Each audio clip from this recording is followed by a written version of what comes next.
कैसे हो बच्चों? आशा करती हूँ बहुत अच्छे से होगे और क्लास 10 की तैयारी बहुत अच्छे से कर रहे होगे। तो कौन कौन तैयारी बहुत अच्छी कर रहा है एकदम मन लगाकर, मुझे जरूर बताना। चलो, आज का क्लास सूरदास जी के ऊपर अर्थात पद के ऊपर है ना। पिछले क्लास में हम लोगों ने क्या किया था, पद का सारांश पढ़ा बहुत अच्छे तरीके से और बहुत ही कम समय में उसके अर्थ को मतलब एक निचोड़ हम लोगों ने उसका समझा था। और आज बहुत आराम से इत्मीनान से पूरे पद की व्याख्या को हम लोग समझेंगे कि सूरदास जी क्या कहना चाह रहे। एक बार अगर हम उसके व्याख्या को समझ लेना तो पूरा पद एकदम पानी पानी सा हो जाएगा। ठीक है, तो क्लास शुरू करने से पहले अगर चैनल को सब्सक्राइब नहीं किया तो जल्दी से करो, क्योंकि ये वीडियो बहुत इंटरेस्टिंग होने वाला है। ठीक है, और बहुत चूंकि समझ में आएगी चीजें ना, तो वो इंटरेस्टिंग ऑब्वियसली लगेगा ही लगेगा। अगर कोई दिक्कत हो रही है कि मैम ये चीज समझ में ना आए, तो वो कमेंट बॉक्स पे मुझे जरूर बताना। ये क्लास कैसा लगा वो जरूर बताना, बिकॉज ये सारी चीजें ना मुझे मोटिवेट करती हैं, है ना, कि और अच्छे से पढ़ाया जाए। या अगर ये वाली चीजें बच्चों को समझ में नहीं आ रही हैं तो इसको इस ढंग से बताऊं मैं, ताकि तुम लोगों को बहुत अच्छे से समझ में आ जाए। ठीक है, तो सबसे पहले बच्चों अगर हम लोग पद की बात करें तो सूरदास जी हमारे सामने चले आते हैं कि हाँ, इस पद को मैंने लिखा है, तो सबसे पहले मेरे बारे में थोड़ा सा जान लो। ठीक है, तो सूरदास जी के बारे में हम जानते हैं, इनका जन्म सन 1478 ईस्वी में माना जाता है। माना इसलिए जाता है क्योंकि इसका कोई प्रमाणिक या प्रूफ नहीं है कि इतने ही तारीख को इनका जन्म हुआ था या सन को इनका जन्म हुआ था, इसलिए मानते हैं। क्लियर? इनके क्या थे, एक गुरु थे, सबका एक गुरु होता है, तो इनके भी एक गुरु थे जिनका नाम था वल्लभाचार्य। ठीक है, जो हमारे सूरदास जी थे वो अष्टछाप के कवियों में आते हैं। ठीक है, मोटे तौर पे इतना समझ लो कि सूरदास जो है वो भक्तिकालीन कवि है, अर्थात भक्ति काल के कवि हैं। वह अष्टछाप के कवियों में से थे। 8 लोगों का एक ग्रुप बना था जिसको अष्टछाप कहते हैं। ठीक है, नेक्स्ट अगर हम इनके बारे में पढ़े तो ये कह रहे हैं कि मैंने 3 ग्रंथ लिखे जो बहुत महत्वपूर्ण हैं, सूरसागर, सारावली और साहित्य लहरी। ठीक है, और एक दो बात जो सूरदास जी के बारे में जानने योग्य है वो यह है कि इनकी जो रचना है ना, इनकी जो कविता है उसमें ब्रज भाषा का बहुत ही सुंदर निखरा हुआ रूप मिलता है। ठीक है, तो ब्रज क्या है, ब्रज भी एक भाषा है जो ब्रज के आसपास वाले क्षेत्रों में बोली जाती है। क्लियर? ओके, अब कुछ एक चीजें पढ़ने के बाद, सूरदास जी के समझने के बाद, अब हम लोग सीधा दौड़ के चले आते हैं भ्रमर गीत पर। क्लियर? आ गए भ्रमर गीत पे। अब सबसे पहले बच्चों हम लोग जान लें कि ये भ्रमर गीत क्या है। ठीक है, तो भ्रमर अर्थात भंवरा, गीत माने गान। ठीक है, पद अगर हम अपनी भाषा में कहें तो। चलो, अब ये भ्रमर गीत क्या है, जो हमारा पद है। पद का नाम तो भ्रमर गीत नहीं है हमारे चैप्टर में, पद है। क्यों पद है? क्योंकि भ्रमर गीत से 4 पद ले लिए गए हैं आपके क्लास 10 में, सिर्फ 4। ज्यादा होता तो तुम कहते ना मैम बहुत हो गया, बहुत ज्यादा हो गया तो सिर्फ 4 पद लिए गए हैं कि बहुत ज्यादा ना बोलो और बहुत ज्यादा अच्छे से इसको समझ जाओ। चलो, तो अब क्या हो रहा बच्चों कि ये जो भ्रमर गीत है, ये भ्रमर गीत क्यों है ठीक है, ये जो अब कहोगे ना कि मैम ये भ्रमर गीत क्यों है, तो इसके पीछे भी एक कारण है। हाँ, जो सूरदास जी ने सूरसागर लिखा, मतलब सूरसागर नामक एक ग्रंथ लिखा, उसमें भ्रमर गीत नामक एक क्या है, टाइटल या सब टाइटल जिसको कहते हैं ना, टाइटल मतलब सूरसागर हो गया टाइटल, पूरा का पूरा जो ग्रंथ है वो सूर सागर के नाम से है, और उसमें भ्रमर गीत सब टाइटल से भ्रमर गीत में कुछ पद लिखे हुए हैं, और उसी पद के 4 पद आपके क्लास के क्षितिज में लिए गए हैं। क्लियर है? ओके, अब क्या हो रहा है, अब ये भ्रमर गीत भी सूरदास जी क्यों भ्रमर गीत नाम लिख रहे हैं और उस पर पद लिख रहे हैं? क्या हुआ, बहुत छोटी सी और बहुत इंटरेस्टिंग सी कहानी है। क्या हुआ कि हमारे जो श्री कृष्ण हैं वो जब एक बार वृंदावन से मथुरा चले आते हैं, ठीक है, तो वो लौटकर फिर वृंदावन में नहीं जाती। ठीक है, तो अब ये जो वृंदावन में उनकी जो गोपियां थी, जो क्या थी, श्री कृष्ण की बहुत बड़ी भक्तिन थी, बहुत बड़ी दीवानी श्री कृष्ण की। अब क्या है कि वह श्री कृष्ण के दर्शन पाना चाह रही है। ठीक है, क्योंकि यहाँ पे आप जो गोपियां है ना, उनको एक भक्त के रूप में रखो। माने भक्त का अगर हम कहें ना श्रेष्ठतम रूप, तो शायद वो गोपियां थी। ठीक ना, तो वो क्या कर रही है, अपने भगवान को याद कर रही है। जैसे एक भक्त क्या करता है, अपने भगवान को याद करता है, वो भी अपने भगवान को याद कर रही है, श्री कृष्ण श्री कृष्ण।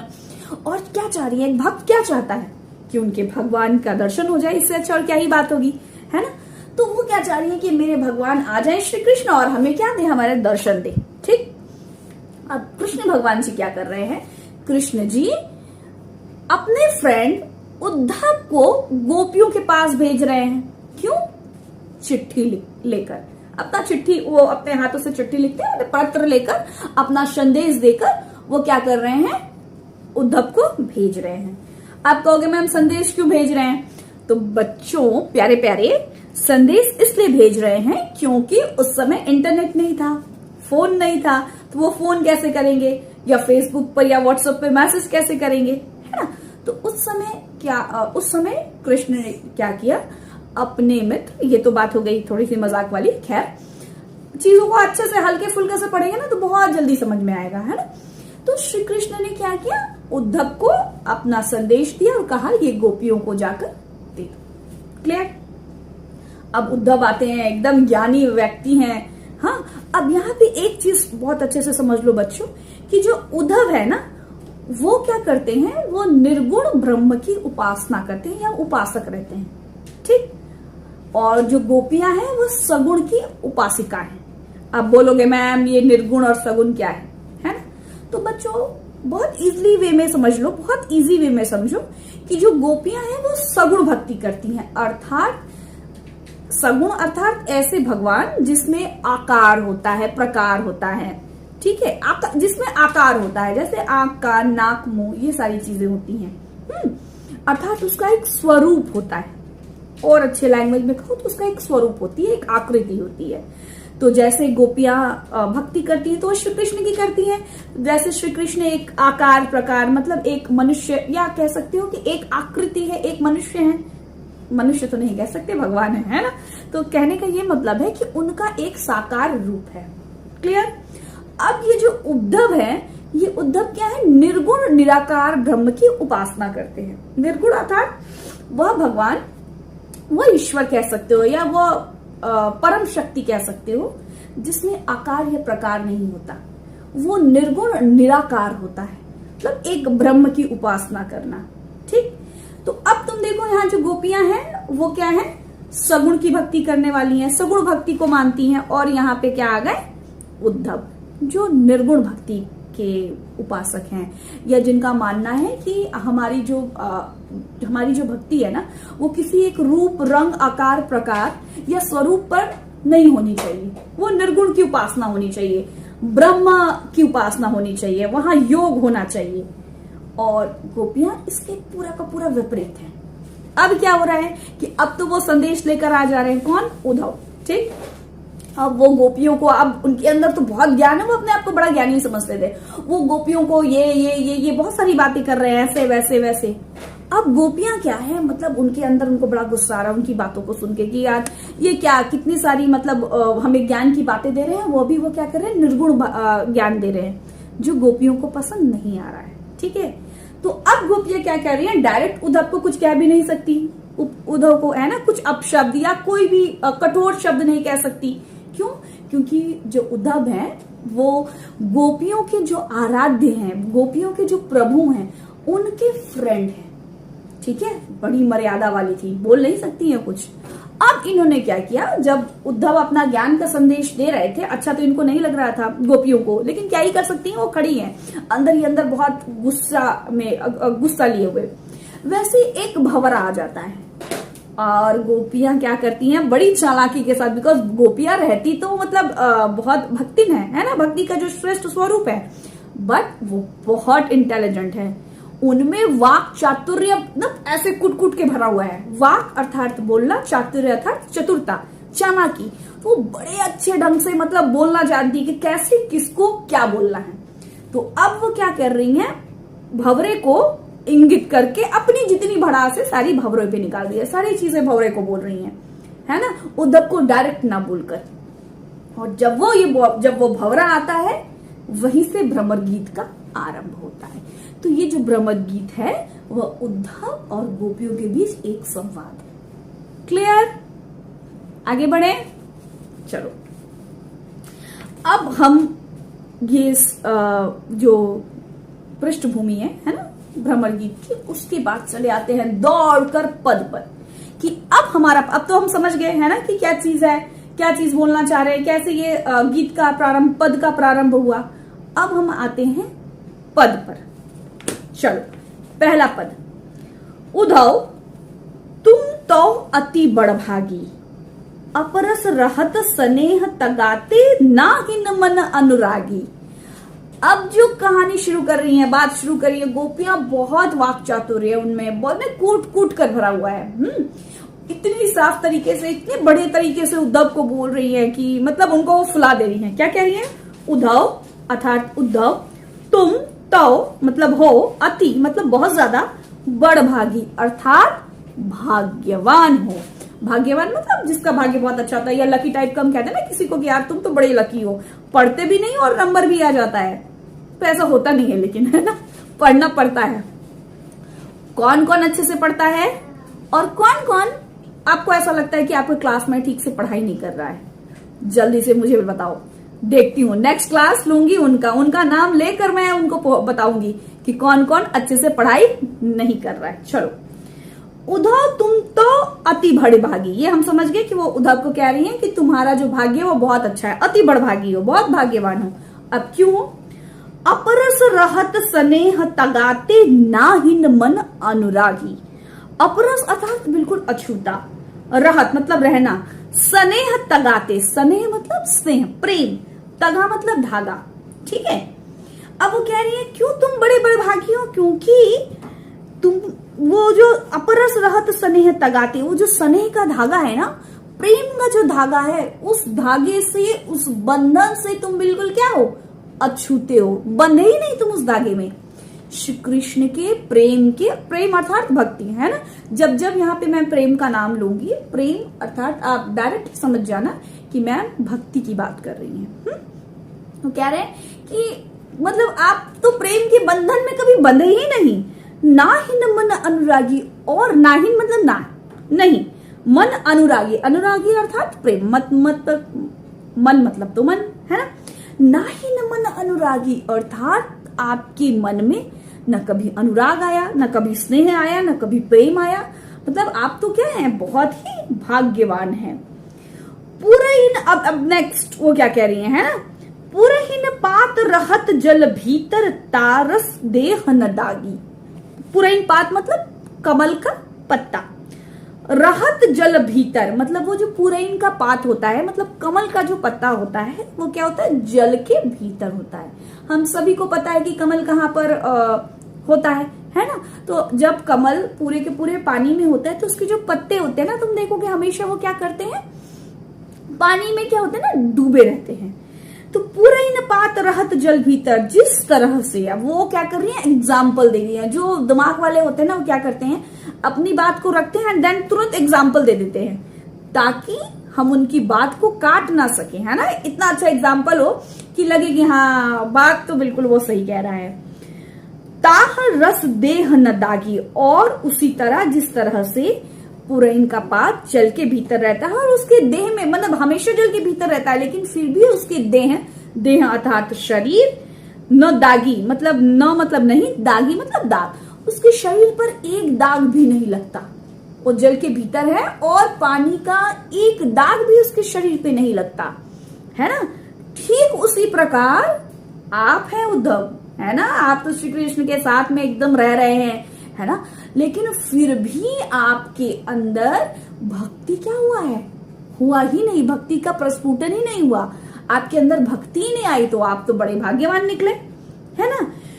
अब नेक्स्ट एक और वो एग्जाम्पल दे रही हैं। ज्यों जल माह तेल की गागरी, बूंद न ताको लागी। जैसे जल में तेल की गागरी को अगर डुबो दिया जाए, बूंद न ताको लागी, और एक बूंद भी उसके अंदर नहीं जा पाएगा, क्योंकि उसके ऊपर में क्या आ जाएगा, पूरा तेल एक कोटेड रहेगा ना, तो उसके अंदर जल प्रवेश नहीं कर सकता। प्रीति नदी में पांव न बोरियो, दृष्टि न रूप परागी। अब फिर वो क्या कह रही हैं कि तुमने तो प्रीति नदी मतलब प्रेम की नदी अर्थात भक्ति की नदी, भक्ति की नदी में पांव न बोरियो, पांव मतलब पैर, बोरियो मैंने डुबाना, कि तुमने वहां पर रहकर भी कभी भी भक्ति के सागर में, कृष्ण तो मतलब अथाह है ना, तो उनका जो प्रेजेंस है वहां पे रहकर भी आपने भक्ति के नदी में पैर नहीं डुबोया। रूप दृष्टि न रूप परागी, और ना ही आपकी दृष्टि, जब आपकी दृष्टि तो मतलब आप हमेशा कृष्ण के पास रह रहे हो, तो आपकी दृष्टि भी कभी मतलब भगवान को देखकर भी आप उस पर मुग्ध नहीं हुए, है ना। मतलब गोपियां अपने देखो तुम किस तरह से वो अपनी भक्ति को इनडायरेक्टली ही बता रही हैं कि इतना सब कुछ होने के बावजूद भी तुम श्री कृष्ण के ना हो सके, अर्थात तुम्हारे अंदर भक्ति नहीं जागी। बड़े भाग्यवान हो। क्या कह रही है गोपियां ना, बड़े मतलब अच्छे से व्यंग कर रही है बार बार, ठीक है, बार बार उनको क्या करेंगी, ताना देंगे। अभी हम आगे भी पढ़ेंगे, है ना, ताना देंगी। क्या होता है बच्चों, लाइक अगर सपोज तुम किसी दिन लेट से सोकर उठे, मम्मी ने क्या किया, जोर से डांट न लगाकर बोला, अरे वाह आज तो बड़ी जल्दी उठ गए। तुमको क्या समझ में आ जाएगा कि हाँ मम्मी क्या कर रही है, बोलना क्या चाह रही है ना, कि मैं आज लेट से उठा हूं या उठी हूं, ठीक है। तो लड़के जल्दी उठते हैं या लड़कियां जल्दी सोकर उठती हैं, मुझे जल्दी से बताओ, ताकि पता चले अच्छे से कौन पढ़ता है या ज्यादा देर कौन अच्छे से पढ़ रहा है ना। खैर, तो हम समझ जाएंगे है ना कि मम्मी क्या कहना चाह रही है। ठीक उसी प्रकार से यहाँ पे गोपियां व्यंग दे रही है, ताना दे रही हैं। अब वो क्या कह रही है, सूरदास अबला हम भोरी, गुड़ चाटी जो पागी। अब वो क्या कह रही हैं अपने आप को कि सूरदास अबला हम भोरी, हम बहुत सीधे साधे एकदम कमजोर औरतें हैं, है ना, बहुत ही इनोसेंट है, बहुत सीधे साधे हैं। गुड़ चाटी जो पागी। अब वो क्या कह रही हैं कि श्री कृष्ण को वो कह रही है वो कि श्री कृष्ण तो हमारे गुड़ के समान है और वो चींटियां हैं, ठीक है। तो जहां गुड़ वहां चींटी। जब बच्चों देखोगे कि जब चींटियां, गुड़ जब रहता है ना तो वो हल्का चिपचिपा सा होता है, और जो चींटियां हैं वो गुड़ में जाकर लग जाती हैं और फिर वो उसमें से उस गुड़ में जाकर चपक जाती हैं, और अगर तुम उसको निकालने की कोशिश करोगे या करोगी, है ना, तो चींटियां उसमें से निकल नहीं पाएंगी। अर्थात अब उसमें एक बार जो चींटी लग गई तो वो लग गई, है ना। अब वो प्राण भी वहीं पे त्याग देगी, लेकिन गुड़ से अपने आप को अलग नहीं करेगी। देखो कितनी बुद्धिमता है। पहले तो वो बता दी, है ना, उद्धव को कि तुम कितने बड़भागी हो, अर्थात कितना अच्छा तुम्हारा जो भाग्य है वो है, अर्थात तुम्हारा भाग्य कितना इस डैश है। इस रिक्त स्थान की पूर्ति कीजिए। कमेंट में लिखिए कि इसका आंसर क्या होना चाहिए, क्योंकि गोपियां यहाँ व्यंग कर रही हैं, ठीक है। तो वो कह रही हैं कि श्री कृष्ण तो हमारे भगवान हैं और हम उनसे जाकर, हम उस भक्ति में जाकर लीन हो चुके हैं, है ना, अर्थात हमने श्री कृष्ण की शरण ले ली है। अब वो मरते दम तक उसमें से निकल नहीं सकती, ठीक है। अब वो अपनी प्राण भी श्री कृष्ण की भक्ति में ही दे देंगी, लेकिन अगर कोई चाहेगा कि उस गुड़ से चींटियों को निकाल ले तो ऐसा संभव नहीं है। क्लियर। अब बच्चों इस पद की क्या क्या विशेषता है हम लोग थोड़ा सा एक बार देख लें, है ना। तो इस पूरे पद में, हाँ, ज्यों जल माह तेल की गागरी और गुड़ चाटी जो पागी में उत्प्रेक्षण अलंकार है। और पूरे इस पद में ब्रज भाषा का प्रयोग है ना। पूरे इन पात में अनुप्रास अलंकार है। प्रीति नदी में पांव न बोरियो, दृष्टि न रूप परागी में रूपक अलंकार है। और इसमें वियोग रस का वर्णन है ना। वियोग इसलिए क्योंकि श्री कृष्ण उनके पास नहीं है ना, उनसे दूर है, ठीक है, इसलिए इस पूरे पद में वियोग रस का वर्णन है। क्लियर। किन किन लोगों को समझ में आया पहला पद मुझे कमेंट करके जरूर बताना।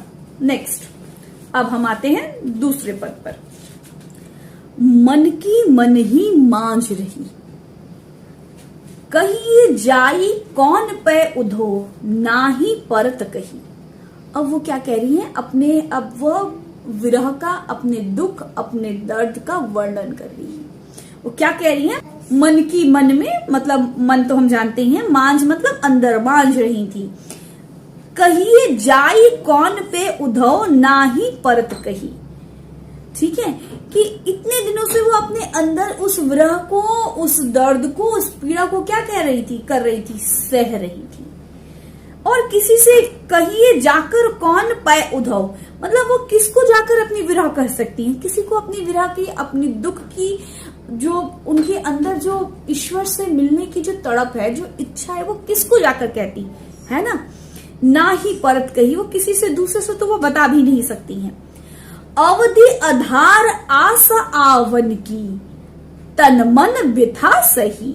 अवधि अर्थात समय, आधार मने आधार, आस मने आशा, आवन मतलब आगमन की, तन मन, तन अर्थात हमारा शरीर, मन अर्थात हमारा मन, बिथा मतलब यहाँ व्यथा, सही मतलब इतने दिनों से क्या कर रही थी, अपनी बात को अपने अंदर ही, अपने दर्द को, अपनी विरह को वो अपने अंदर ही रख रही हैं और किसी से वो जाकर उस चीज को बांट भी नहीं पा रही हैं।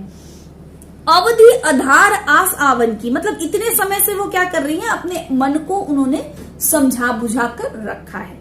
क्यों रखा है, क्योंकि उनको ऐसा उनको लगता है, आस मतलब ऐसा उनको आशा था, आवन की मतलब ऐसा उनको आशा था कि श्री कृष्ण का आगमन होगा, श्री कृष्ण उनको आकर अपना दर्शन देंगे। तन मन व्यथा सही, और इसी वजह से इस तन और मन की जो व्यथा है, जो दुख है, जो दर्द है, जो ईश्वर से मिलने की तड़प है, उसको वो मतलब बांध कर अपने आप को, कहते हैं ना बांध कर रखना, या उसको अपने मन को समझा बुझाकर इतने दिनों से उन्होंने रखा था। अब इन जोंग संदेशिनी सुनसुनी, अब वो क्या कह रही है, जोग मतलब योग, संदेश भी मतलब संदेश है ना, सुनी सुनी अर्थात सुनना, विरहनी विरह दही। अब वो क्या है, जो विरहनी है मतलब अपने आप को क्या कह रही है, विरहनी, और इस विरह की जो आग है, मतलब ये जो दुख या जो बिछड़ने की ये जो पीड़ा है, वो क्या हो गई है, और ज्यादा बढ़ गई है ना, और विरह की आग में वो जलने लगी। क्यों जलने लगी, क्योंकि अब इन जोग संदेश सुनी अर्थात उद्धव जो ये जोग अर्थात योग, हाँ, अब ये जो योग का वो जो संदेश दे रहे हैं गोपियों को, ये सुनकर गोपियां और ज्यादा व्यथित हो गई है, और ज्यादा उनको गुस्सा आ रहा, और ज्यादा वो उनकी जो मन की व्यथा है ना, दुख और दर्द है, वो और ज्यादा बढ़ गया है। चाहते हुतय गुहार जिती तय, उत तय धार बही, सूरदास अब धीर धरही क्यों, मर्यादा न लही। अब वो क्या कह रही हैं कि चाहते होते गुहार जिते, मतलब जहां से वो गुहार की आशा कर रही थी, मतलब जहां से वो पुकार की अपनी रक्षा हेतु वो पुकार रही थी, उतते धार बही, और उधर से ही योग की धारा बह गई। अर्थात वो जहां से वो गुहार लगा रही थी, है ना, अर्थात जो पुकार रही थी जहां से, उधर से ही योग की बात आ रही है, और ये जो योग सुनकर उनकी जो व्यथा है और ज्यादा क्या हो गई है, बढ़ गई है ना। जैसे लाइक हमारे अंदर में कोई आस रहती है ना, कि ऐसा हम होप करते हैं, ठीक है, कि चलो आज नहीं तो कल ठीक हो जाएगा, सब कुछ ठीक हो जाएगा, और सडनली हमें पता चले कि वो अब ठीक नहीं हो सकता है, तो क्या होगा, हमारे अंदर की जो पीड़ा है ना और ज्यादा बढ़ जाती है, और ज्यादा हम दुखित हो जाते हैं। तो इतने दिन से ये जो आस बंधाकर गोपियों ने अपने मन में रखा था कि श्री कृष्ण आएंगे और उनको दर्शन देंगे, और उनका जो भक्त मन है वो क्या हो जाएगा, कृष्णमय हो जाएगा। अब तो वो हो नहीं पा रहा है, और हो तो पा नहीं रहा है, और देखो कि वहां से और उल्टा कुछ संदेश आया, और एक उल्टा और ऐसा मैसेज आया जिसको वो सुन नहीं पा रही है, उनको बिल्कुल पसंद नहीं आ रहा है। क्यों, क्योंकि उद्धव जो है वो ज्ञान का, ब्रह्म का, योग का संदेश दे रहे हैं, जो गोपियों की भक्ति से बिल्कुल क्या है, उल्टा है। सूरदास अब धीर धरही क्यों, मर्यादा न लही, मर्यादा न लही। अब कह रही है सूरदास अब धीर धरही क्यों, मतलब अब हम धैर्य नहीं रख सकते, अब वो जो मर्यादा इतने दिनों से हम लोगों ने जो मर्यादित रूप में अर्थात अपने आप को एक सीमा में बांध कर रखा था, अब हम इस मर्यादा में रह नहीं सकते। क्यों नहीं रह सकते? क्योंकि अब उनके जो धैर्य की जो बांध है, हाँ, धैर्य की जो मर्यादा है, वो एक तरह से क्या हो गई है, बिल्कुल टूट गई है। क्लियर? अब इस पद की अगर विशेषता पढ़ी जाए, है ना, इस पद में क्या विशेष रूप से हमारे सामने आता है, तो अवधि आधार आस आवन की और विरहनी विरह और धीर धीरहि में अनुप्रास अलंकार है। ठीक है, क्योंकि वर्णों की आवृत्ति बार बार हुई है। संदेशनी सुनी सुनी में पुनरुक्ति अलंकार है। सुनी सुनी बार बार रिपीट हो रहा है, इसलिए यहाँ पे पुनरुक्ति अलंकार। गोपियों की विरह दशा का मार्मिक वर्णन है ना, दुख बड़ा मार्मिक वर्णन है ना। और इस पद में ब्रज भाषा का प्रयोग है। ये जो लाइन है ये बिल्कुल सारे आप चारों पदों में आराम से लिख सकती हो, है ना, क्योंकि ये जो ब्रज भाषा वाली बात है, ये तो पद में पूरा जो पद है ब्रज भाषा में ही लिखा गया है। तो ये तुम्हारा एक टैगलाइन जो है वो हो सकता है कि ये ब्रज भाषा का यहाँ पे प्रयोग है। क्लियर? मेरे बच्चों और बच्चियों, मुझे इस क्वेश्चन का आंसर जरूर बताओगे कि जो उद्धव है वो किस चीज का संदेश लेकर आए थे। जो बच्चे हैं अपना आंसर कमेंट बॉक्स पे जरूर लिखो कि उद्धव गोपियों के लिए कौन सा संदेश लेकर आए थे। क्लियर? तो नेक्स्ट वीडियो के साथ आगे की पढ़ाई हम जारी रखेंगे। अगर चैनल को सब्सक्राइब नहीं किया तो जल्दी से सब्सक्राइब कर दो। नेक्स्ट वीडियो में जल्दी से मिलेंगे, तब तक के लिए स्वस्थ रहो, खुश रहो और क्या, स्वस्थ रहो, खुश रहो।